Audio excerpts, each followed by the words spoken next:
Alors les 7 phases du plongeur, c'est le profil, c'est la vie du plongeur qui est découpée entre le moment où il se prépare par rapport à un objectif et jusqu'au pire moment où dans une plongée qui serait mal passée, il se retrouverait à l'hôpital.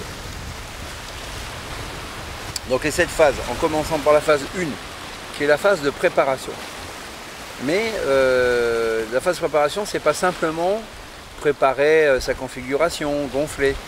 C'est se préparer sur les 4 sources fondamentales que nous avons déjà développées dans le Total Level Comfort. C'est-à-dire se préparer sur un plan technique, se préparer sur un plan physiologique, se préparer sur un plan de la pleine conscience et se préparer sur un plan matériel. La phase 1, c'est la phase de préparation, l'entraînement, la préparation. La phase 2, eh bien, le plus simple pour la comprendre, cette phase, c'est de dire où est-ce qu'elle commence et où est-ce qu'elle s'arrête. Parce que c'est une phase qui est un petit peu élastique, elle commence sur terre et elle va se terminer sous l'eau. La phase 2, en fait, c'est le contrôle mutuel. Donc le contrôle mutuel va commencer une fois que le plongeur est totalement équipé, prêt à plonger, à se mettre à l'eau, à plonger. Ce qui signifie que, par exemple, pour les recycleurs, la phase 2 va commencer après la préventilation. Une fois que le plongeur est complètement équipé, prêt à plonger à l'eau, à ce moment-là, on va engager un contrôle mutuel sur l'ensemble de la configuration visant à faire la preuve que le plongeur est opérationnel. Les deux plongeurs vont suivre un fil conducteur et qui vont partager aussi bien dans le sens des étapes que dans le sens de la vérification du contrôle. C'est-à-dire que finalement, quand un plongeur fait la preuve que tel ou tel outil de sa configuration fonctionne bien, est à sa place, etc., c'est son partenaire qui fait un accusé de réception. Le plus important dans cette phase, c'est d'avoir le même fil conducteur. C'est pour ça que beaucoup d'écoles, finalement, ont fabriqué des acronymes type Mon Idole, GVI, Stars, des choses comme ça, de façon à ce que finalement les plongeurs avancent lettre par lettre, s'en souviennent, partagent exactement les mêmes étapes du contrôle mutuel. On disait que le contrôle mutuel commençait à la surface et se terminait sous l'eau. Pourquoi? Eh bien parce que quand on a franchi cette espèce de frontière, là, de plateau, de miroir qu'est la surface, on n'est pas encore tout à fait prêt à s'engager. Il faut vérifier maintenant tout ce qui doit résister à l'eau, tout ce qui doit être étanche, etc. Donc le bubble check, notamment, la vérification des détendeurs, de secours, des bail-out, etc.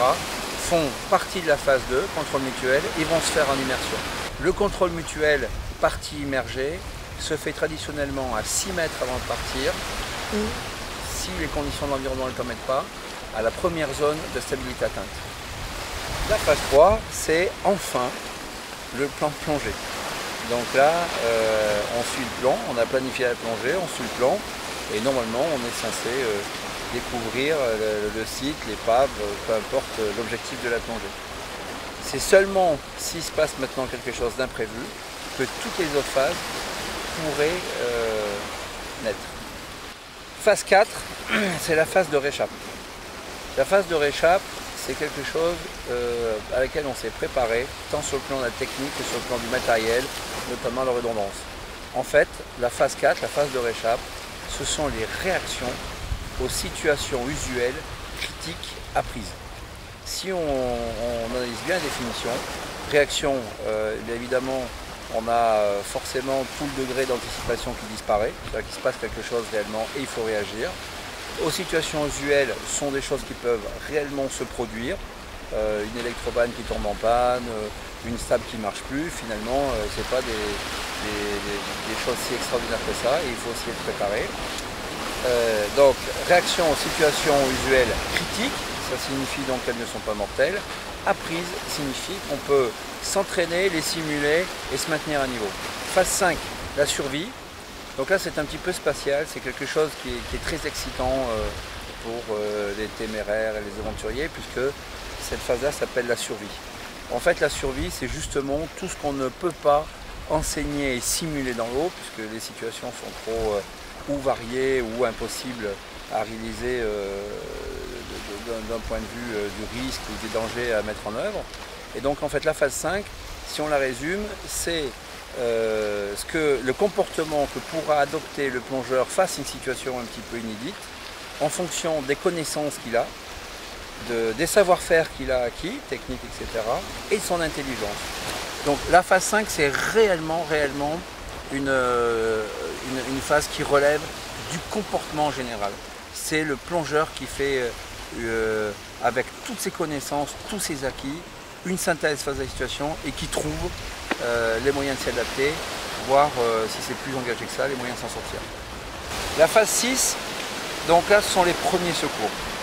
C'est-à-dire qu'à un moment donné, on a pris conscience dans la plongée loisir et sportive de la logistique qu'il fallait mettre en place. Et en plongée tech, il faut presque prendre conscience de la logistique que nous n'avons pas. Donc finalement, le code du sport paraît très maigre, semble être vraiment le minimum du minimum, et il est donc nécessaire d'envisager dans les premiers secours toute une gamme de moyens, de produits, de traitements qui viendraient compléter ce qui était prévu au niveau de la plongée loisir. La phase 7, c'est le traitement à l'hôpital. Suivant l'endroit où vous plongez, plus ou moins exotique, les moyens mis en œuvre à proximité, les caissons, etc. Les techniques utilisées, techniques de recompression ou techniques d'oxygénation, les protocoles harmonisés. Il faudra faire des choix et savoir comment on va traiter la victime.